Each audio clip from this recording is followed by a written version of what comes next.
नुआ वर्ष आगरू आसिला आउ गोटे खुशी खबर। बापा हेले मिलिबो 12 सप्ताह छुट्टी। मालिक अनुमति देबाकू बाध्य।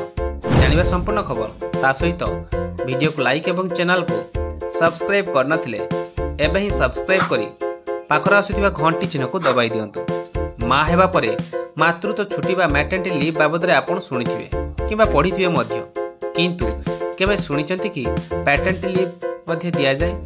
वर्तमान एक फार्मा कंपनी बापा हेबा परे पितृत्व छुट्टी पॉलिसी को अनुमोदन करिछि।